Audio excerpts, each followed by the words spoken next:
eat breakfast. You don't eat breakfast? I fast every day. I passed like nine months, I think. Interesting. So I basically stopped eating at. My schedule's weird, so I'll stop eating at 10 p.m. and I won't eat till like 6 p.m. next day. Whoa. So like you're constantly in fat burning mode.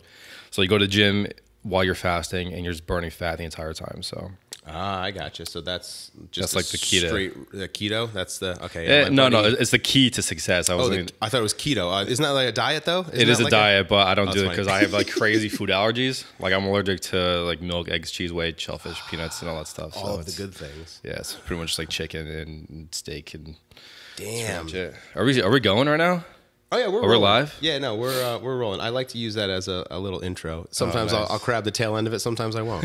I just use it mainly to kind of see. I could talk more about it. Yeah. Your just to make sure levels are good. So ideally, if you can stay about that distance, cool. If you move a little bit, it's fine. All right, I'll make sure. I'm slightly professional with this.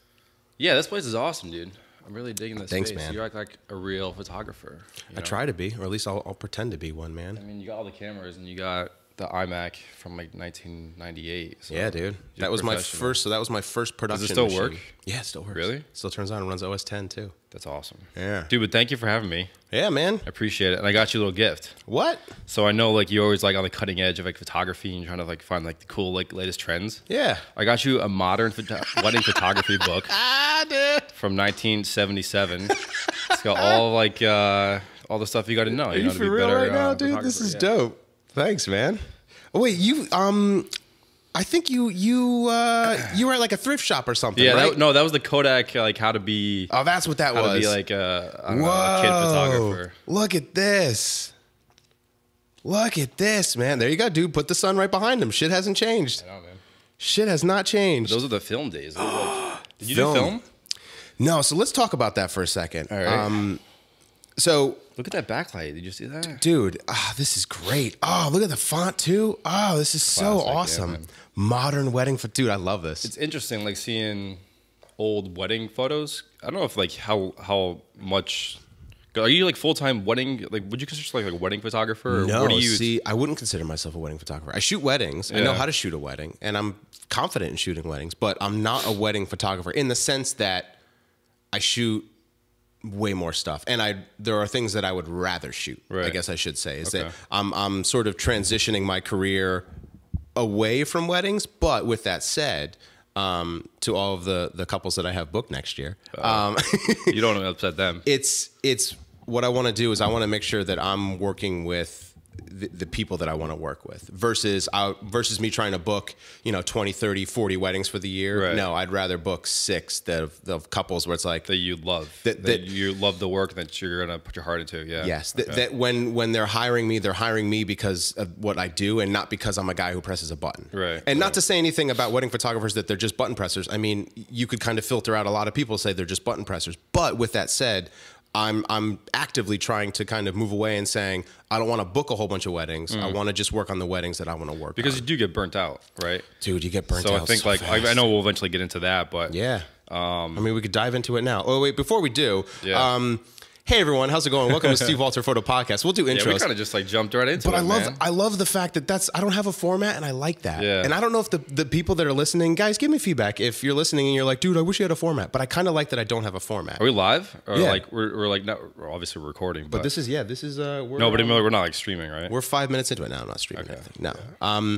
So this is season 1. Everything is art, and today we have with us. Would you like to introduce yourself? Oh, we're season 1. Yeah, I thought we were like season 2. No, like episode 6. So we're kind I did my research. Listen, I went on YouTube. I watched it all. I binge watched it like it was a Netflix TV show. Oh, that's awesome, man. And you show up with a gift. Bro, this is the best guest. If I had a gold star, dude, you would get a gold star right now. Man. Hell yeah. Appreciate that. No, so what I'm doing is I'm running season 1 and season 2 in tandem. Okay. So the format, actually, I guess I do have a format. The format for season 1 is more like interview style. It's more of like who you are. Right? And season 2 is more about, well, here's a specific topic. But I mean, season 1, and when we talk, we're obviously going to talk about topics. But part of it too is that I want to kind of dive into you, and that's more of what season 1 is. But I love that you were checking out the stuff. Yeah. So anyway, I'm Marc. I'm Marc Cheung at MarcDaniel28 on Instagram, I guess. But I don't really post anything too much anymore. I guess I'll talk about that, but yeah, I kind of been taking a break from Instagram. I actually took like a 30-day hiatus, like completely deactivated all my social media. Yeah, just kind of just stopped. Have you ever done that before? No, so when I go to visit and I have a trip planned to go visit my mother-in-law, she lives in the middle of nowhere in New York, like central New York. If you know where Cooperstown, the Baseball Hall of Fame is. Oops, so she lives over there, basically nowhere, right? So when we go there, there's no service. So that's kind of my disconnect.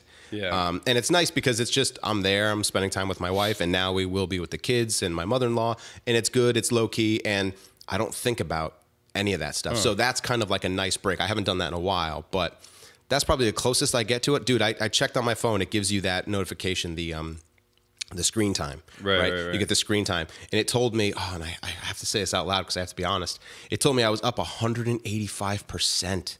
And I looked at that, and dude, I love the fact that it's there now because I looked at it and I was like, that fucking sucks. I'm on my screen way more. And of course, number one, Instagram, right there at the top. And then I was like, shit. The thing that you realize when you take a break from Instagram, Twitter, Snapchat, Facebook, and all that stuff like that is that you don't realize how, I guess, second nature it is to kind of just like pull up your phone and like hit the app where it is. So after I deleted the apps on my phone, my brain would go to like press the button where it would be on the home screen. Yeah. It's so crazy how your brain is just trained to hit the spots where it's supposed to be. The muscle memory. Because like you'll be like laying in bed or you'll be in line and you pull out your phone and you're like waiting and you just want to hit that button and it's gone.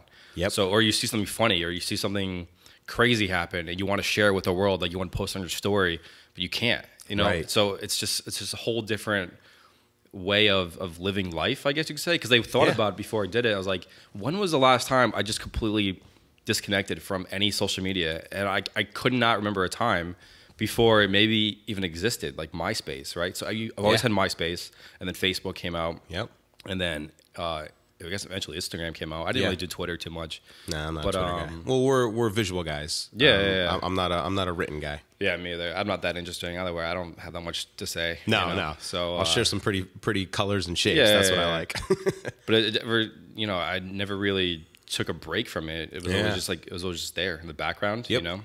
So then it just kind of completely changes your whole outlook on life, I guess you could say. Yeah, for sure. So I took a break and I was kind of over the whole likes and, my picture didn't get this many likes, or you kind of, you feel a certain way when you work so hard on something and you post it. I know it's like an ego thing. It is. And you really should try to get over that hump. And I know, there's a lot of people that talk about, likes aren't everything. But in reality, you can put your heart and soul into a project and then nobody's responding to it. And you just put it out in the world and it's just like, whatever. Nothing. That's cool. You could spend hours crafting this image, retouching, perfecting the light, all of this stuff, post it up, and it gets some reaction. And then I take a picture of my kid with my phone, and everyone loves that. I'm like, shit, come on. Yeah. This is what I do. And my kids, okay, cool. I get it. You're supporting me and my family, and then I'm there. But it's like, look at this beautiful work of art, and people but you don't. should, I guess you should try to get your ego out of that whole mind frame. But it's hard to disconnect and not feel a certain way about things you're passionate about.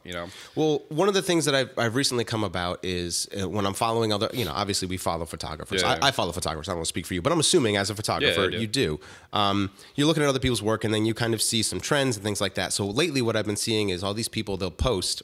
I don't know if you're back in social media on a regular basis, but people will post in their stories these kind of like, I don't want to call them memes, but they'll post like these like forums of like, or these like templates of here's who I am as a photographer. And they'll talk about that. And then from there, everyone's sharing the same thing over and over and over again. And then I'll see other photographers, they'll repost photographers that are talking about making money, basically. Right. And we can kind of dive deeper into that. But one of the things I've seen is that these photographers with all these likes and all these follows, and then they're, well, what about like making money, doing work? And then it's like, hey, man, the likes and follows don't equal cash. Right. Like it just doesn't. Or not unless you kind of work it to do that. So it's funny how a lot of these successful photographers, they don't have a lot of followers. They don't have a lot of likes. You know why? Because they're busy working.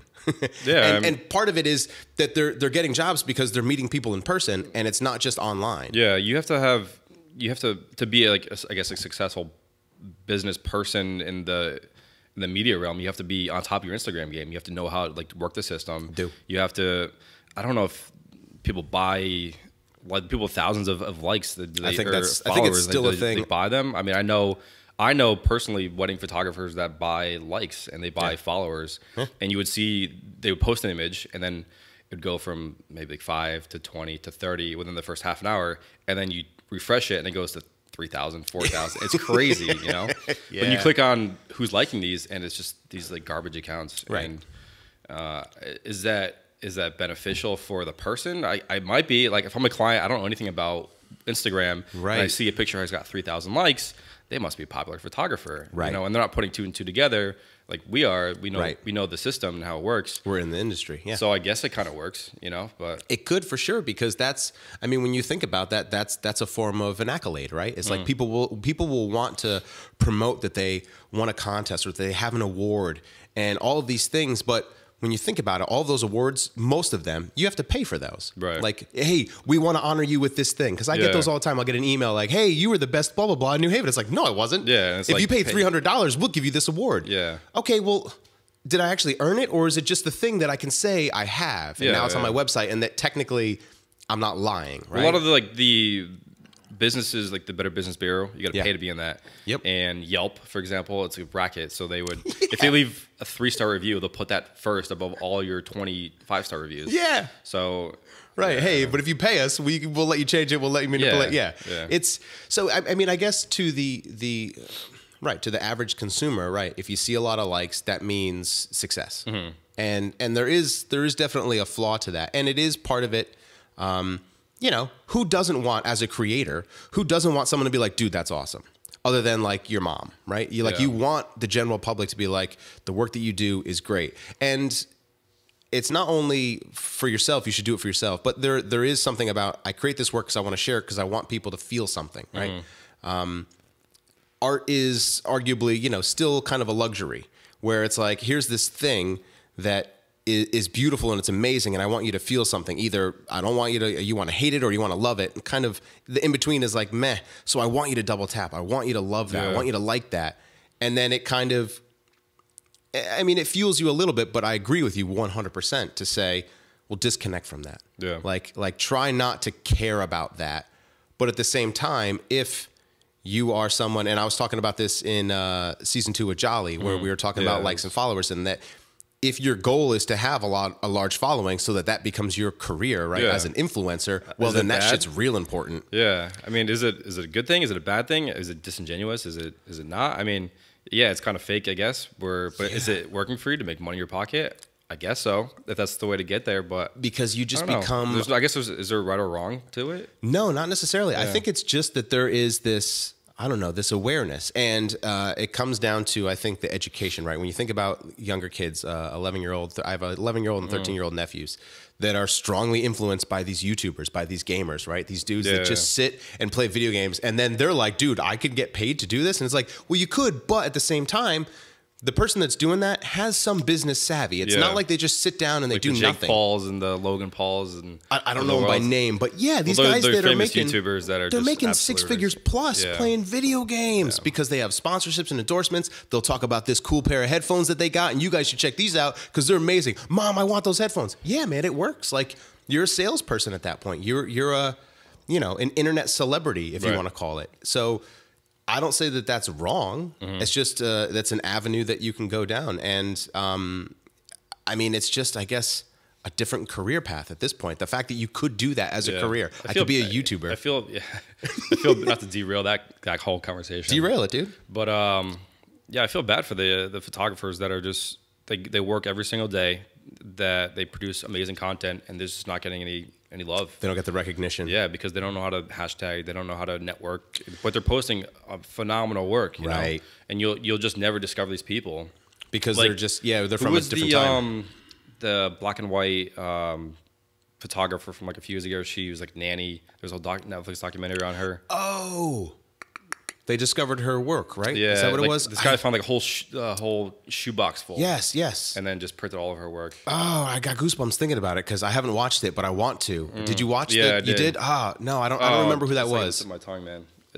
Anyway. It was on Netflix, I believe. Yeah. I'm sure we can do like a little pop up. And it's gonna be like right here. Like that's it. Yeah, that's what it is. Yeah. And basically, some random guy found her or he was, I guess he was on auction, I think was the story. I could be completely wrong. I think that's right. And then there was all this film, undeveloped film, and just on a whim, he got some developed, and he was able to find this amazing work, and she just basically was... She did street, right? She's street photography, yeah.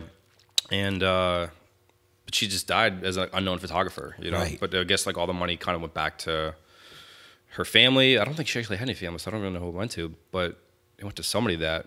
It's crazy, though, to think that you have this body of work that was just no one knew about. So clearly she wasn't doing it for anyone. She was doing it for herself, right? Yeah. Because she didn't put it anywhere. So also, I think it was in a time where, you know, female photographer... Was it the 60s, I think? Yeah, so like that would have been probably difficult, especially if she was a nanny. Like, I don't think in that time you could have been like, you know what, I'm just going to be a photographer. Vivian Meyer. Meyer. Yeah, Meyer sounds right. Meyer. Vivian Meyer. Yeah. Yes. So you guys should check that out for sure. Any kind of photo documentary I can watch. Yeah. I enjoy. But I guess they go and they talk about, I guess, so she was a nanny for 4 kids, I believe. Yeah. And then the kids came on the documentary and they said how she was just not a nice person, but she would just always have her camera with her and always be taking pictures, you know?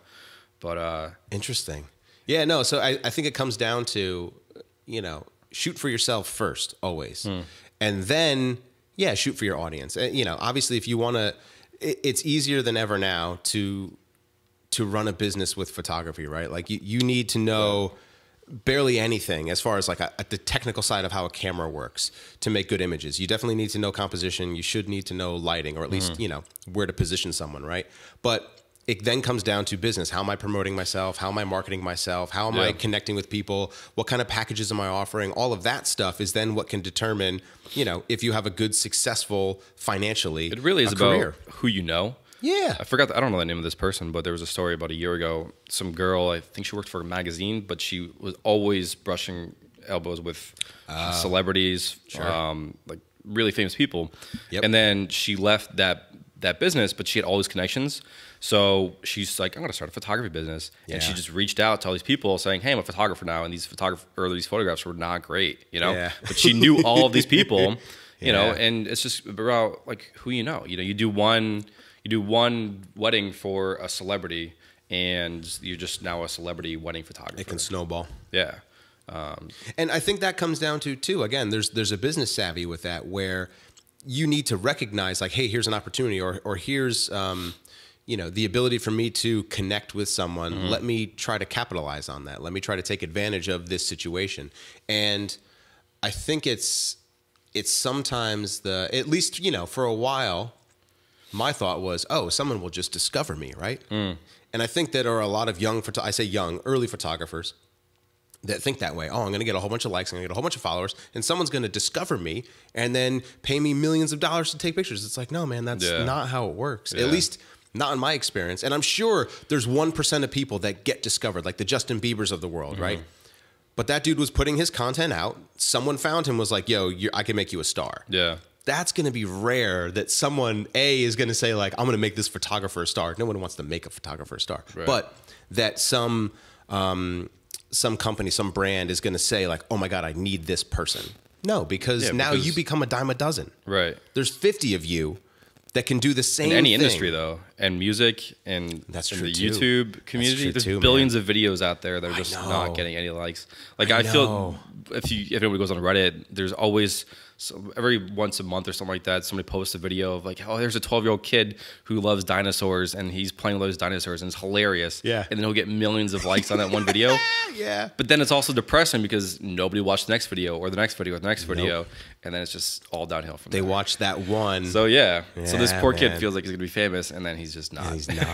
Right. And then so it's So when I think about that, right, the education, I think about, again, my 11 and 13-year-old nephew, and then even now my daughters, it's like being able to kind of set those expectations of like, hey, here's how this might work. Right. Like, don't set your heart on this thing. And I get it. Like, maybe it sounds like I'm being negative, but at the same time, that would suck if that was my kid who's playing with dinosaurs and it's like, oh my God, this happens. And I'm like, oh my God, yeah, this happens. And then it didn't. And it's just like, oh, and then so the downside, right, is that I think it's not uncommon for creatives to suffer from anxiety and depression. And when that hits you, man, that sucks. I mean, I definitely went through, I was talking about before we started recording that, like, I had my rock bottom, man, and I was not in a good place at all. And that's a real thing, and it's interesting because more and more people kind of talk about that now. It's more, or at least in the channels that I've shared, where it's a little bit more. People are just more vocal about it. Like it's not this taboo thing. Like, oh no, you don't talk about that. It's like, no, that's the thing that happens. So that could be a contributing factor. So I think wants a good comeback story. Yeah, yeah, basically. Well, yeah. I mean, you should, but I think in summary, the idea should be that don't get wrapped up and so tied up in the likes and the follows, because it doesn't mean anything. Just like, I mean, I could connect it to so many other things, but like it really doesn't mean anything. Like you can still be successful if you allow yourself to disconnect and say, hey, I'm doing work. I'm proud of my work. I'm paying my bills. I don't care how many follows and likes that I have. Right, yeah. If it matters, then make it matter. But if it doesn't, leave it alone. Yeah, I don't know. So yeah, so I kind of want to talk about that and bring it back to photography and do it, man. You know what I'm doing. So wait, but before we could, if I could just ask you, how did you get started? How did you? I'm cutting you off completely, but no, tell me about your like creative path, man.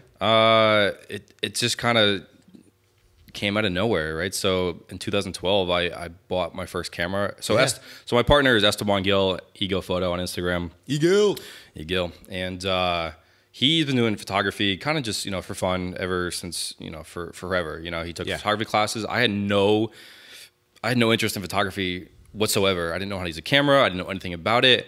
Until 2012. Yeah, literally that was a start, you know. Dope. And I bought my first T3i, and I bought a pancake lens, like the 40 millimeter pancake lens. I don't know, so I didn't know anything. S1 told me to buy it. Yeah. So I bought it, and I'm like, "Where's the zoom? How do you zoom on this thing?" Is like your feet, you know. Yep. So I didn't know anything between the prime lens, the zoom lens. You know, it's all brand new to me, right? Yeah. So I took some pictures of some cars. It was my first actual fun thing. As soon as I got the camera, went down to the beach, took some old school cars that were on display. And he's like, these are really good. You know, you have a good eye for it. And I was like, okay, so that's kind of cool. You know, I'm decent at it. So that there I was working at, while I was doing or started photography, I was working at the hospital, at a Yale New Haven hospital, working with teenagers in the psych ward, basically. So oh, wow. Kids that would, you know, be suicidal, depressed, anxiety. We had the whole spectrum of psychotic disorders. Yeah. That's heavy. Yeah. So I did that for 7 or 8 years, you know. Wow. Okay. So you're no stranger to that world at all. No. So I was on the locked unit with getting the kids that would come in. So basically we started business together, and we put under his name because, you know, he had more experience, and I was just like, you know, my thought process was that, you know, it's going to be from a psychological background because that's what I studied, and I went to UConn. Yeah. And it might be easier to get business if they can relate to like one person rather than a business or conglomerate. See, that's interesting, man. Because like that's something that I'm just making sure that we're not running over. Okay, we're still good. That's something that when I think about that, you know, obviously my brand is my name, right? And I wanted it to be that because I thought, well, you're hiring me, you're getting me, right? And then with the studio name, right? Like, let's just say it was, you know, Studio 19. Right.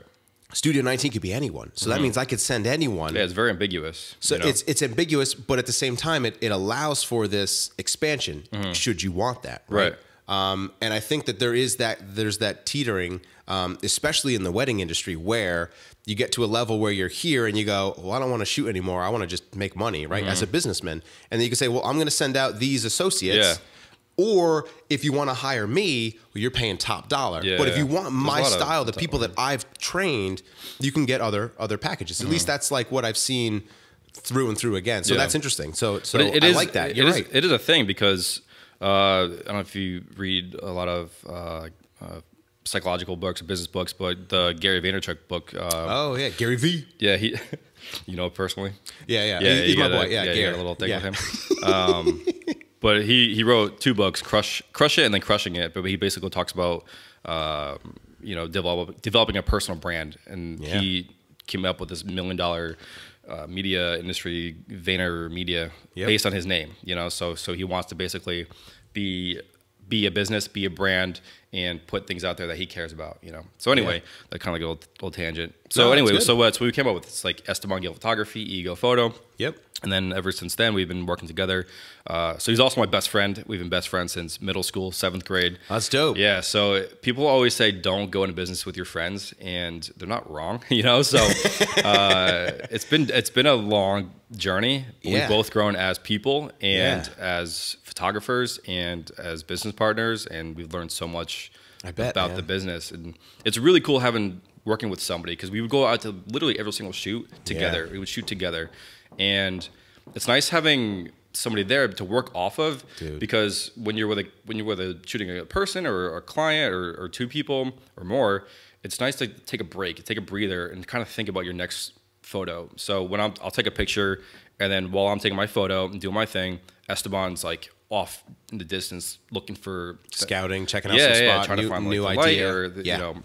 So it's always like give and take with both of us. Cool. And then he'll be like, I can't figure out a picture. Can you take a look at this? Yeah. And I'll give him my tips or my suggestions. And then same thing, vice versa. I'm like, I can't figure it out. Like, I can't, I'm sure you've got this before where it's like, I have this idea in my head, but I can't translate it into a 2-dimensional image. Like the execution. Yeah. And I think that's huge. When I've had people, so I used to have people here working in the space with me, and just the idea, just what you're saying, like bouncing ideas, like, hey, can you put eyes on this? Because I've been staring at it for a while. Or in the moment when you're like, I'm fixated on this thing, and I need to get out of my own head for a second. Yeah. Can you help me get out of my own head? Yeah. So I agree with you, man. It's super huge to have that. My brother is my second shooter when I shoot weddings, so he's there, and it's great because he's my brother, and it's like we could just go back and forth and.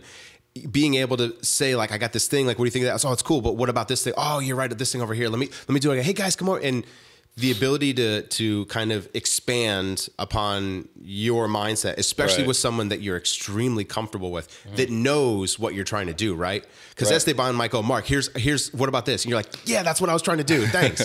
Because he's in your head the same way that you could be in his head. Or even just improving it, seeing a picture. I'm like, that's cool, but what if you move them over here? Yeah. Like, I remember this one image where he had a drone up in the air, and we were at this lake front, and there was these boats around. Cool. And the image started off with them all the way in the dock. So then we were looking at the screen, and then you could see, like, obviously the live preview. Yeah. And then I'm like, what if you move them from down there to where the boats are? And so you kind of have like all the boats surrounding them. And if you go on like the Instagram, you see the result of that. Yeah. So it's like almost a combined effort of images. So it was always kind of weird saying Esteban took this or Marc took this, because it's always we took it. Yeah, it's kind of like a we thing. So so that's the good thing, but also the bad, or I guess not really bad thing, but it's always competitive. Like you want to try to make a better picture than the person next to you. So if you're shooting over there, I'm like Steve, I want to like make a better picture than him. I want to wow the client even more. So it's always, I guess, it's good competition at the same time. Yeah. But obviously it's a business, so there's always things that come along with the business and partnerships and stuff like that. Yeah. So we've been doing that for 7 years, and just recently I came to terms. I guess this is my admission that I'm actually taking a break from the company indefinitely and going to be traveling. So so while I was on the hiatus from the social media for about a month, just thought a lot about life and what I want to do with my life, my photography. And I don't know if maybe I'll ask you this, but do you love photography? Do you love just like the process? I don't know. So tell me. I would love to hear other people's comments and stuff like that about do they love like everything about photography, or do they hate some parts? Do they? I don't know. It's just so I don't feel that. I'll give you my perspective. Is that it's a job, and it's a love-hate relationship, right? I don't really enjoy sitting in front of a computer for hours editing photos. I'd rather be out shooting. I love working with people. I love being behind the camera and creating images. But just the process of sitting down and like having to deal with computer work and being inside, it's just not fun for me. Yeah. But when you do personal projects, I love doing personal projects versus. You do that again? Sorry. No. You're good. Just keep going. No, so the personal projects for sure are way more satisfying. Yeah. So like you get excited, right? You get ready to put the memory card in, you start downloading the pictures, and versus like a wedding, it's like. It's a wedding. Yeah, because sometimes the clients don't care about their pictures. They're just hiring you, or they don't even hire you. Their parents hire you. Well, so they don't really that's care. what I was talking about before of being just like a button pusher, where it's not. I'm not hiring Marc. I'm hiring a photographer. Yeah, and right? I'm not hiring Esteban. I'm hiring a photographer. And that I always want to do my best at a wedding. I never half-assed it. No. But at the same time, it's like, should I put all my effort and my hardest work into somebody that's not going to appreciate it? Because it is art. So you're creating art. Yeah. I don't want to just document the day as it happened. I want to create images that evoke emotions, like you said. Right. You want someone to hang a piece of art on their wall. Right. You don't want them to just flip through snapshots on their phone. Right. Right. So before I get into that, I'm going to pause for a second. Okay. We're going to just cut, and then we'll come right back. Be right back. So the question you would Can I just hold on? Can I just take a minute to talk about please. my love for Cumberland Farms? Come if you're please, watching right now, $1.05 coffee every single day. You do not disappoint me. Thank you for being you. And Chipotle. I love you, Chipotle. And Chipotle. I just got coffee and if Chipotle. any of you are watching and you want to sponsor this podcast or Please. me and my travels, Please, yes. I would love to be your face, this beautiful face. Just constant, just like selfies of you. Just always Cumberland have- Farms in the middle of Iceland. Oh, They're dude. like, we're not in Iceland. Yeah, you are. You are now. Coffee and Chipotle? That doesn't sound good. No, that's not a good. That's a toilet treatment. That's what that is. Anyway. Toilet treatments aside, the question you had asked, right, is pretty loaded. Do I Love for photography. Do I love photography? Yeah. Or what do you love about photography? So the short answer, yes.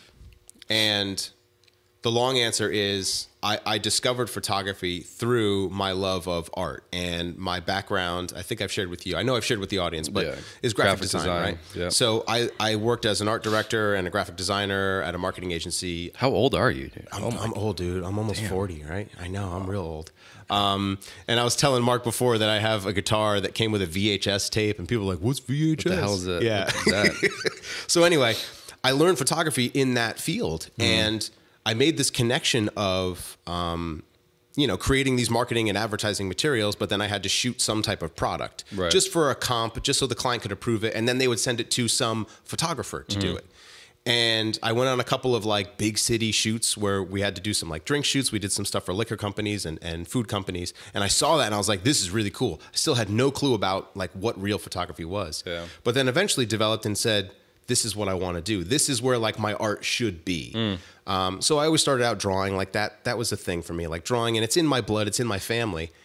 And now I'm at this place where when I'm creating art with photography, it's like, this is the stuff that I should be making. Like, this is how I should be making. Like those prints on the wall, that to me is like, for me, it's like, yes, I could never draw that, but I could photograph it and bring it into Photoshop and manipulate it and make it exactly how I would have loved to have drawn it, because I was never that good of an illustrator. Yeah, so for me, I love photography. Now, with that said, we were talking about personal projects. And I'm going to start working on a new personal project. That box over there, and I'll share it with you after, it's off camera, but that's a box of shells that my father's mother left to me when she passed. That's cool. And I didn't know she collected shells. I wasn't really close with her. She passed when I was young. And now I have this box of shells, and I'm like, what am I going to do with this box of shells? And I'm like, I'm going to photograph them. Of course. Like, why wouldn't I photograph them? So for me, it's like this personal project of, would I have ever thought to photograph shells? Nope, probably not. But now this is a way for me to have a connection with my grandmother that I didn't have. So when I think about this passion and this love for this craft, I'm going to spend some time with my father over the winter, coming into the studio. So I'm hanging out with my dad. His mother is channeled through us, making these images of like, I'm thinking about it. I'm getting excited to think about what kind of stuff could we make, and maybe we're going to use crazy lighting, or maybe we won't, or what could we do, right? So for me, it's like that love is there for sure. Like, I'm an artist at my core. Second to that is, hey, I can make some money doing this. Like, this is a business, and I'm good at what I do. And now I need to show that to people, and then now you need to pay me for that. And that's kind of the way that I transitioned into saying, like, I worked as a graphic designer for an agency. I'm now my own photographer. You need to hire me because I'm good, right? Yeah. That's ultimately what the message is. But as a working photographer, as we've discussed, sometimes you take gigs that you don't want to take.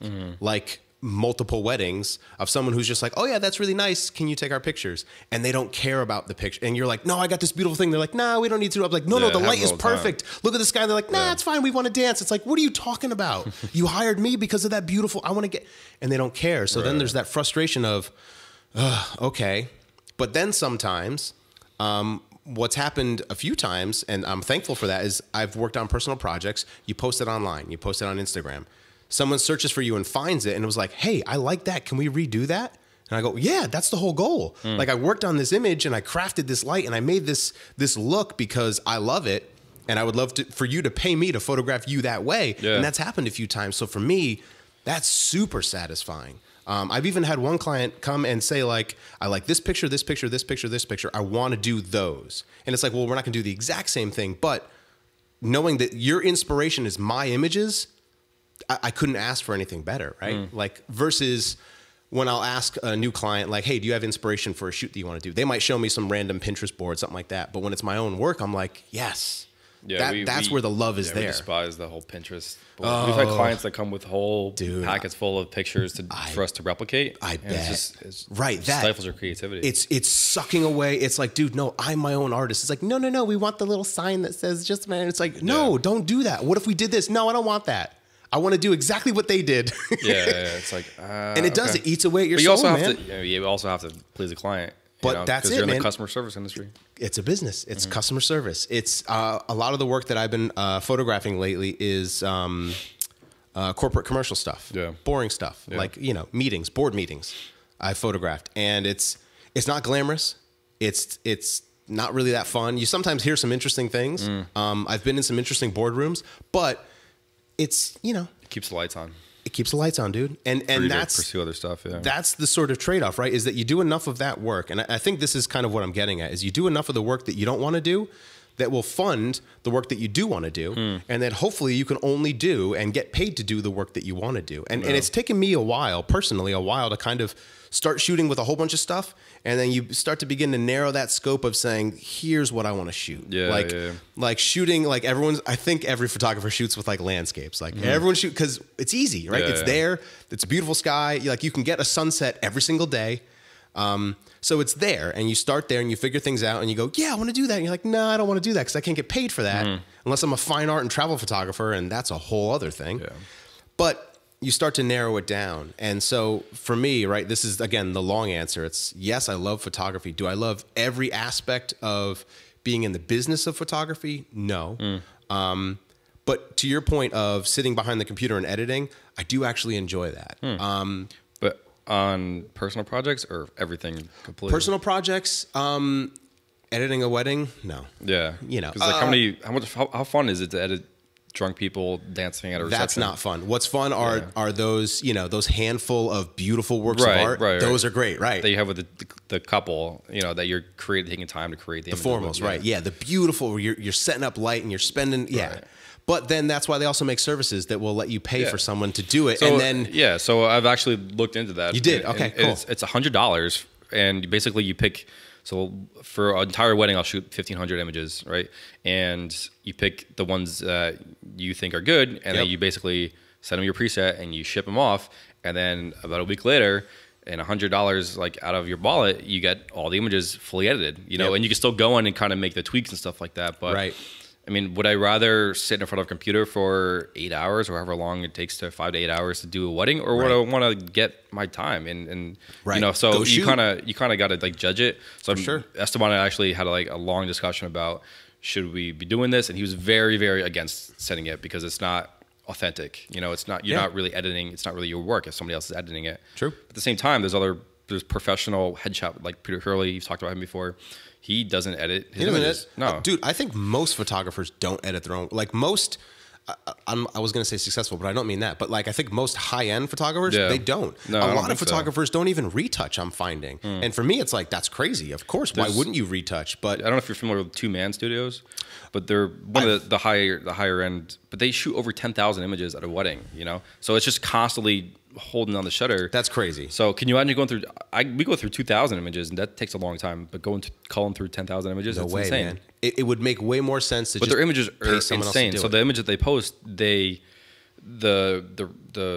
editing is just, it probably takes a couple hours just for that one image because their work is phenomenal. Don't get me wrong. Yeah. But just having to go through 10,000 images, it's mind-boggling how long that would take. Well, because then I think that's the trade-off, right? Is saying. Right. Do I want to be authentic or do I want to run my business? And not You to could say it probably has do- to, not you to could say do both. it has to Yeah. be so extreme, right? But then it comes down to, well, if I'm editing, I can't be booking more work, or if I'm editing, I can't be doing X, Y, and Z, Yeah. which is fine because then at the end of the day, you just say, well, I have to charge you to do the edits because it takes time to do that stuff. And I think there's a big misunderstanding or misconception with a lot of the general public when they're like, it costs how much for a wedding? It's like, bro, do you even know the amount of time it takes? Like, it's all in this book. Modern Wedding Photography by Suzanne Zaz. That's an interesting last name. Szaszz.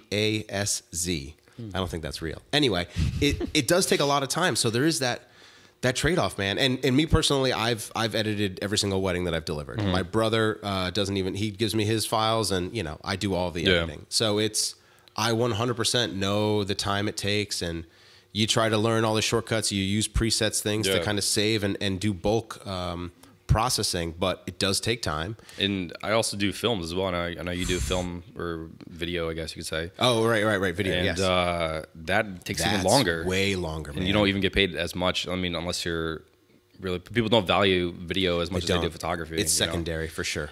But the time, I feel that's even more creative than photography because you have to kind of create a story out of nothing and create emotion and find music. Yeah. So it's the music, right? Just sourcing and finding the right song takes forever. I can go on for an entire podcast about the music. I don't know if you know Will Talamelli, but he used to share the space with me, and I would sit next to him and I would watch his process. I second shoot with him. It's so frustrating. And the tools that we have to find the music is just it's not there. I've emailed every single music licensing company saying, please make an ability to hide a track because there's tracks that I will never ever use, but they keep popping up, and I want my workflow to be fast. I want to find this track that I want and get to work. Yeah. But the first step of every film or trailer is to find that perfect song that has like the right build up for the first kiss, and then it kind of like dips down. And you kind of throw this toast. So I have a whole method, but you have to find that perfect music. Yeah. But I don't want to get too much in the films because I know not many people are into like the films and stuff like that. Yeah, no, but I think there's definitely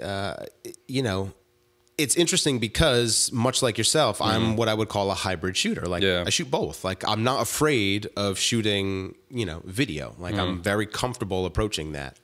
Now, depending upon the level or the extent of the video that you need produced, right? There's people that I would call to. I don't think I'm a great editor. I'm an okay editor. I would, but say I can't the same do about all myself. the transitions and stuff like that. There's videographers or filmmakers.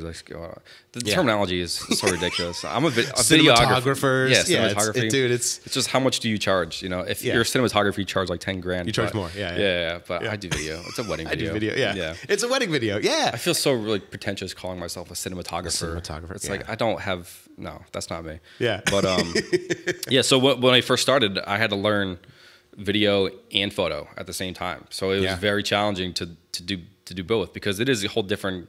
I mean, obviously working with a camera is the same, but the mindset is different between film and photography because photographs, you just take a picture of what's in front of you. Yep. Films, you gotta film what happened between A and B and C and D. There's motion. Yeah, and then you have to think of B-roll, right? So you gotta find stuff that you would photograph or you would take video of that normally you wouldn't photograph of, Right. So, no, you wouldn't take a picture. So if I'm doing a photo here, it would just be a picture of the two of us. But if I'm doing a video, it'd be the two of us talking, but I'd also have B-roll of like your guitar, of the sriracha bottle over there. Maybe close up of hands on the mics and I'm kind of mixing the level. Right. Yeah. All those little things that help tell that story. That wouldn't make a good photograph. You can't put that in a wedding album, but you need it for your video, you know? So it took a long while to kind of get that mindset. You have to compartmentalize. They're very different. Yeah. For sure.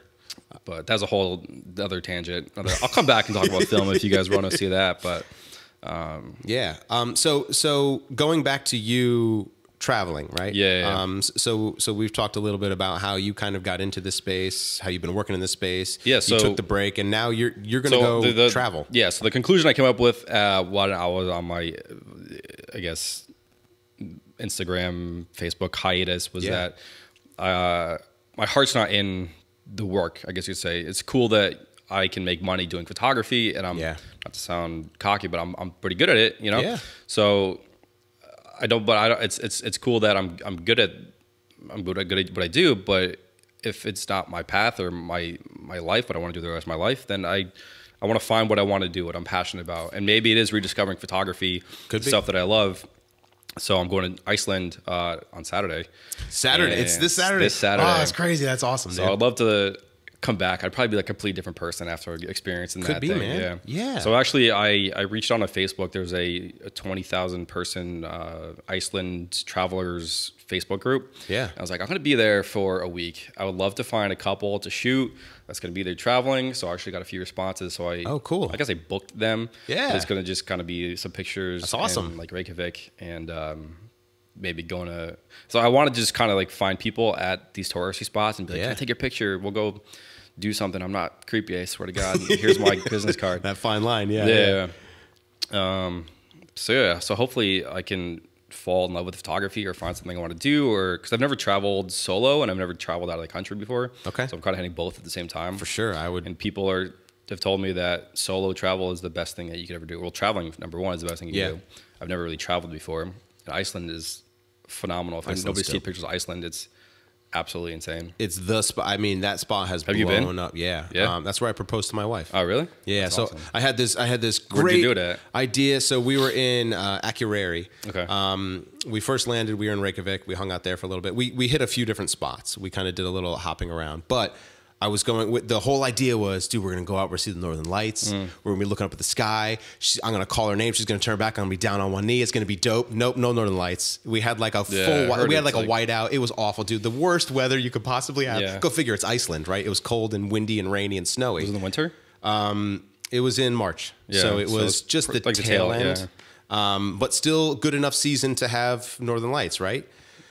And it was also right at, so part of why we went was Sarah, my wife, doesn't travel too well. So it was right in the time where we had a good mixture of day and light. Like it wasn't too much night and wasn't too much day. Like 8 hours or something like that? I think it was like a little bit longer than that. But yeah, it was so dope, man. The sunset took forever. Like it took so long for the sun to go down. Yeah. And I was like, why? Oh, wait, that's right. Because we're way the fuck up north. Yeah, so it's going to be 6 hours when I'm there. 6 hours. Okay, cool. But no, it's amazing there, and it's beautiful. I would love to go back just for a photographic trip. I want to go back with my father and my brother because we've been doing like photo trips lately. So I want to go back with them and just hang out in Iceland. So I'm excited for you just to go there. Yeah, not only just solo, but just to experience that. You're right, because you're going to be on your own. You get to call the shots. You get to make the plans. You get to do what you want there. That's exciting, man. Yeah. So I'm going to be doing pictures of some couples there and hopefully take some cool pictures, you know, and love because it's a personal project, right? It's not really for work. There's a whole dynamic between taking money for your photographs and just doing it for free. Yep. I'm a huge advocate of doing things for free. You know, I know people or other professionals, they say don't do free work because it devalues the industry. But first of all, you need to do free work to get your portfolio out there when you first start. And second of all, you know, there's the expectation is much lower when you're doing it for free. Yeah. Versus even if I just charge you $1, you know, there's obviously some psychological value behind that $1, right? I think that devalues it more. Like I think if you give undercharge discount versus free, because free is like a favor, right? Free is, hey, I did this for free. Next time I won't. But if you're like, oh, I'll do it for $100, you're like, oh, cool, you'll do it next time for $100. No, that was the one time. No. You did it for $100. Let's do it for $100 again. And you're like, no, I did it for free. That's what happens. Yeah. And I'll send. So a lot of times, what I'll even do is I'll send. So for you or anyone listening too is, I'll send an invoice with a discount of what it would have cost.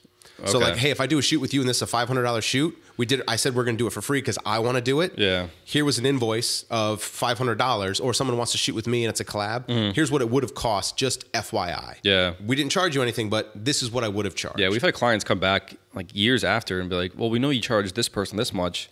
And I'm like, yeah, but that was like years ago. Yeah, you know? That's hard too, man. But anyway, so personal projects and it's different. Free. It's, you know, it's a lot. You know, you can take your time. You could deliver horrible work and it's free. So it's fine. You can do whatever you want. It's just on you. Yeah. So I'm also shooting it's not really a vlog. It's kind of, I guess, a story of my journey, I guess you could say. Yeah. So I picked out a song where it's half of it's instrumental and the other half is to music, and the lyrics are kind of symbolic of what I'm kind of going through, I guess you could say. Yeah. Not to sound like so like dramatic about it. But, yeah, man, it's real. Yeah, but it's a big life. I think it's a big life turning point because, you know, I'm kind of, I guess you could say, quitting my job, right? I essentially am, you know. So you're going on a hiatus. Yeah, I stopped taking wedding jobs for next year for the most part. Yeah. So I'm going to finish out what I have booked already. So if any of my clients are watching this, I'll still be there at your wedding. Next year. Marc's showing up. Don't worry. Yeah, I'll be there. And So, but I'm going to Iceland on Saturday. Yeah. I'm also looked into the WOOF program. Have you heard about that?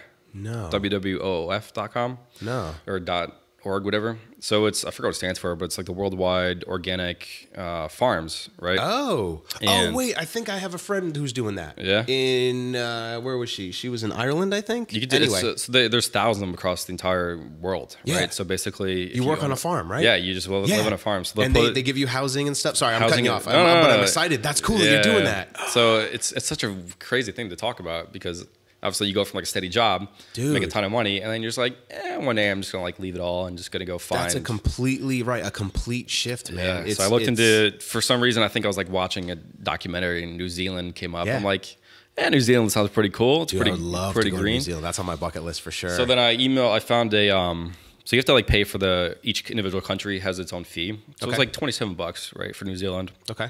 So I found a family that I'm gonna want to go live with. Yeah. So they got 4 teenagers, and they owned a horseback training farm on like 40 acres of land. And basically, you go learn how to milk cows and like grow crops and stuff. So I emailed them. And I was like, "Hey, I would love to come out there in February." They said, "Love to have you." Cool. But then I looked at the flight, and it's 27 hours. And $1,600. So I'm like, I really want to go to New Zealand that bad. I was like, yeah, why not?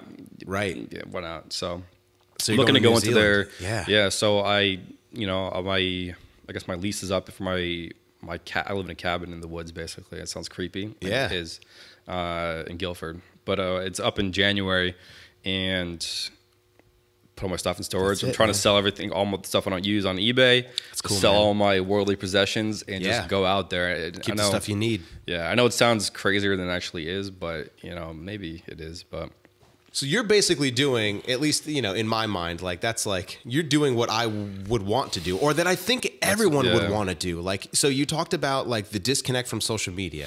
I think everyone should do that, and me personally, what I've been doing is I've been monitoring that screen time, and the fact that I saw 185% spike, I was like, dude, I'm glad that they added that because now I have an awareness, and it's like I need to not look at that. It's a distraction. Yeah, I challenge anybody who's listening to just, I'm sure you have like a home screen on your iPhone or whatever, just delete that icon and see how often, because obviously on an iPhone, I don't have an iPhone, but you swipe up, right, or whatever to get to your app drawer. Yeah.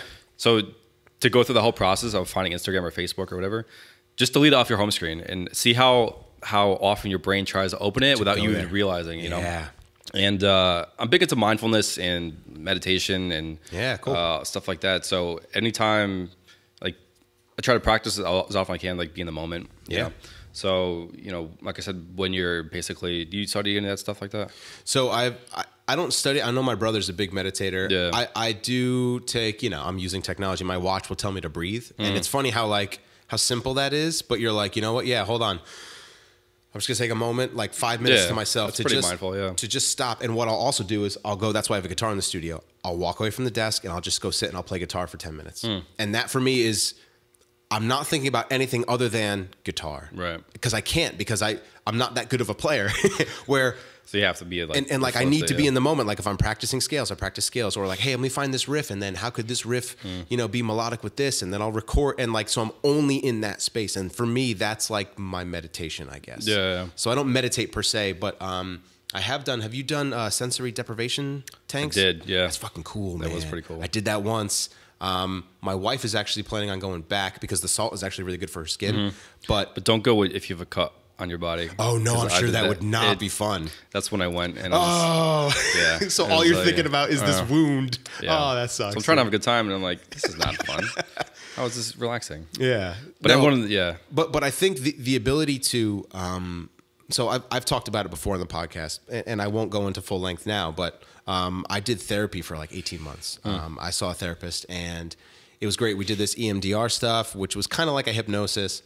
But what it did was I went there because I was in a bad place mentally and I needed to get out of that. So how do I do that? I go to someone else, right? Or I go to call it a higher power, or, in this case, someone who charged me, $90 an hour. Yeah. And I would go and I would sit with her. And at the end of that, I was able to have a lot of self-reflection. So for me, that was, this kind of foundation of being able to now moving forward, anytime I need to think about something, it's like I can reflect upon those times and say, okay, cool. Here's what's happening. Here's what I can do. Here's what I can't do. Okay, I'm good. Versus just being overwhelmed by things, right? My anxiety level dropped significantly. Like I almost don't have that. And at the end of it, I loved myself. Like before that, I didn't, and I knew that. And then after that, it was like, oh, I love Steve. And I know like we're getting deep, which is fine because that's what I would want. That's what I would want to share with people is like, yeah, you can keep things on the surface and, oh, this is great. And hey, we're having a great time over here with Marc. We're doing a podcast. We're talking about real things. And the fact that you've had this experience of like, dude, I hit this moment in my life where I'm like, what am I going to do? Right. And I'm paraphrasing for you. So obviously I don't want to speak directly for you, but I'm relating it to the way that I felt too, was like, I'm at this place in my life where I'm like, I need to change something. How do I do that? So you need to actively seek something. And in this case, you disconnected from, and it seems like you've also done it mentally and physically, right? With fasting. Like I fasted for a while and that was just like body experimentation. Like what happens if I do this? I since have not, but it was something where mentally, and then I went into eating just raw vegan and then just vegan and vegetarian. And then eventually I'm now back into like a full regular diet. But it was really interesting to go through this process of just self-evolution and just self-discovery to say like, who am I, right? Yeah, you're a dude, you're a photographer, you're this person, but it's like, you know, if we're getting real deep, it's like, what's my purpose? Right. And it sounds like you're like, what's my passion? And if it's not this, what I've been doing, I need to change that. I need to get out of that rut. Like I was working at a job. I was working at that marketing agency. I had a great job and people would be like, why would you want to, like, oh, why aren't you happy? It's like, there's something else. So it was disconnecting from that. And since then, one of the other things that I did too was I had, you know, people call it like a visual board or whatever. You write down the things that you want, like goals. I literally had a list of like goals of things that I wanted, and I would manifest them. I would look at them every day and be like, that's what I want from me after getting out of therapy.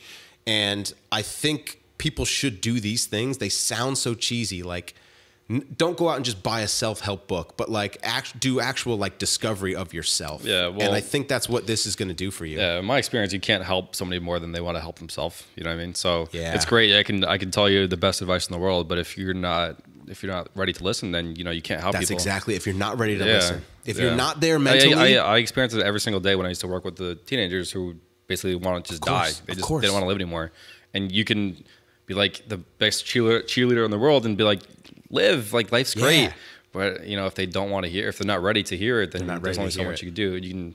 I'm literally getting chills thinking about that. I'm not even kidding. Yeah, because that's real, man. That's a real thing. So it was quite the polar opposite of, you know, when I used to do that and then go to weddings on the weekend. So being with people on the worst days of life and the best days of life, it's kind of like insane to see the you know, the... What a contrast, man. Oh, what a contrast, dude. But it eventually got to my mental health having to go to like work with those kids every single day because they'd all be depressed and you just feel the energy, the negative energy in the room. That's a real thing. And even when I wasn't feeling great, I'd have to come in and just be this positive role model. And I'm pretty positive for the most part, you know, every single day, but it just drains on you, you know, when everybody just wants to like bring you down, man. You know what I mean? So I was like, I got to take a break before it gets even worse. So I left that job back in like March of 2015, I think. Then I did photography full time.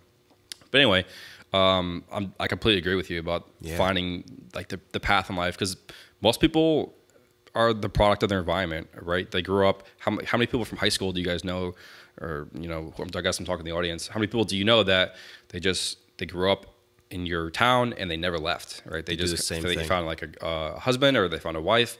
They got kids. They got locked down to a job that they may or may not like, but then that's your life, you know. And I have friends, some of my best friends are like that. Same. Yeah, and there's nothing wrong with that. Nope. But it's just like you can't ever experience what I'm going through. So I feel I'm very, very lucky and fortunate where I don't have those ties. You know, so it's very scary at one point, but it's kind of liberating in a way. Yeah. So I'm excited to see what I have to do. There's actually one of my inspirations is it's photographer Lindsay Adler. I know Lindsay. Yeah, she just came up with a new book. Oh yeah, I know Lindsay. Oh yeah, Gary Vaynerchuk, Lindsay Adler. Lindsay, you know, we're all friends, dude. We just hang out, bro. You should come hang out with us sometime. It's a good time. No, I'm very familiar with. Did you look at her new book?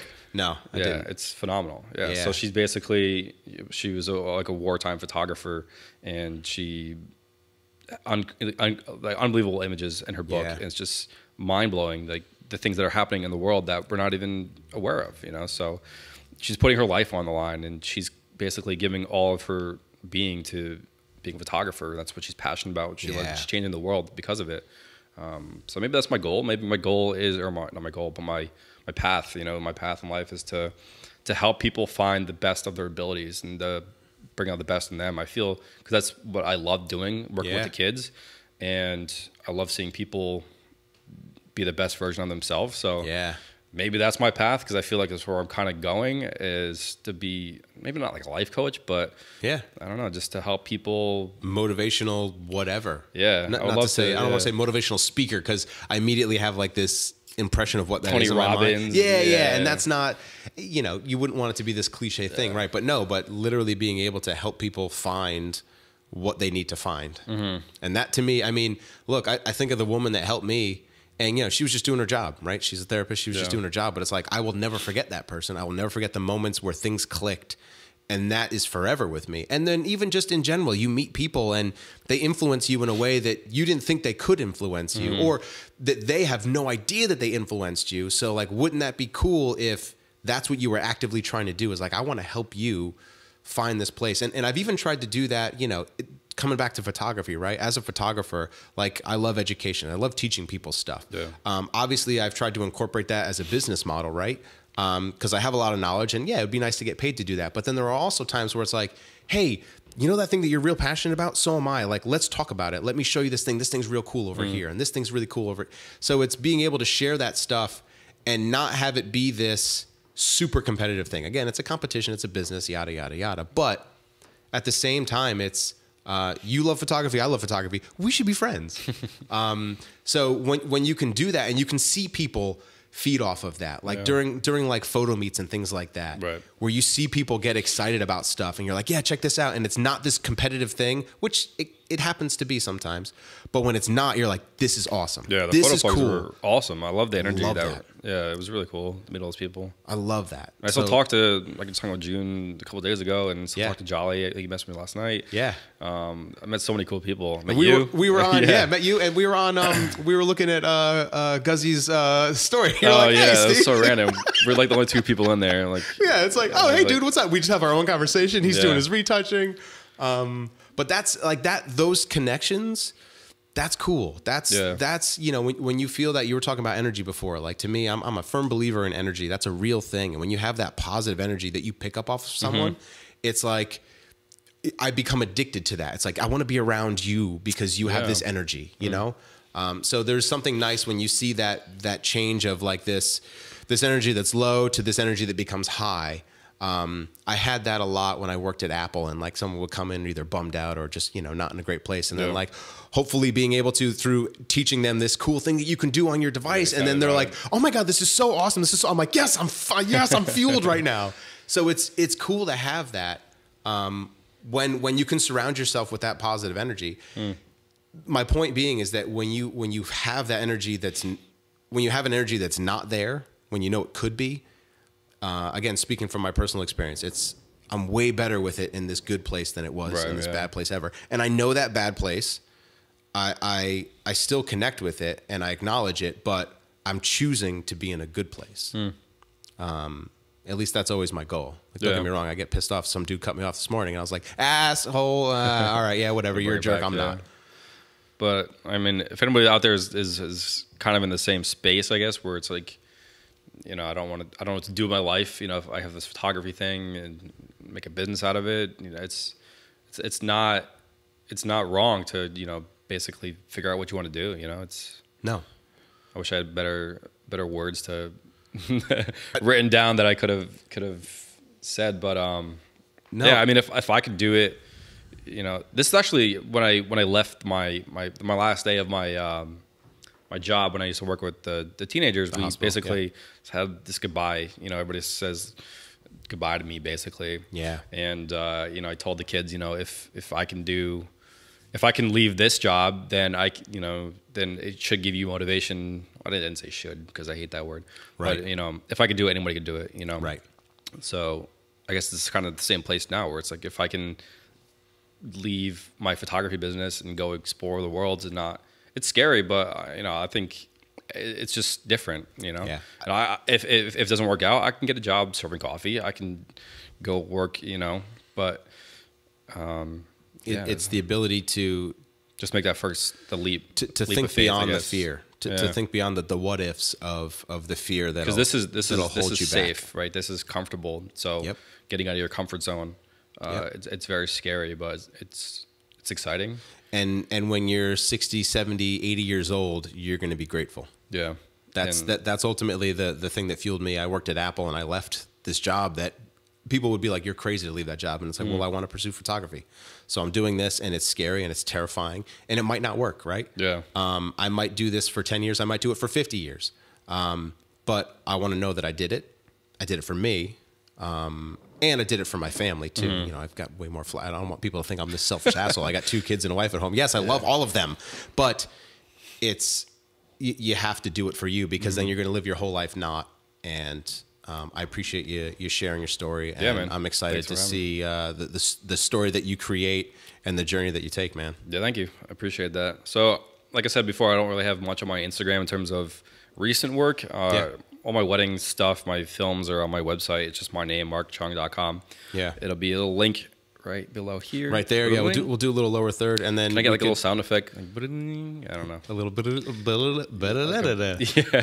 and then eGill Photo too, right? Your work's gonna be over there. So no, it's actually we took it all my stuff kind of like that. Okay. So he's, all right. So Marc Cheung, sole proprietor now. Yeah, he's the man. So gotcha. But yeah, I can't thank Esteban enough for all he's done and all we've done together. Yeah, man. So it's been a fun run, but you got to do you. Yeah. As the kids say. he always he welcomed me back. Anytime I want to come back. Of course. But it's just he's a good dude. It's gonna be hard to come back. After he puts on all the work and he's doing workshops all over the world. Basically, yeah, I saw that. He's killing it right now. So, yeah, man.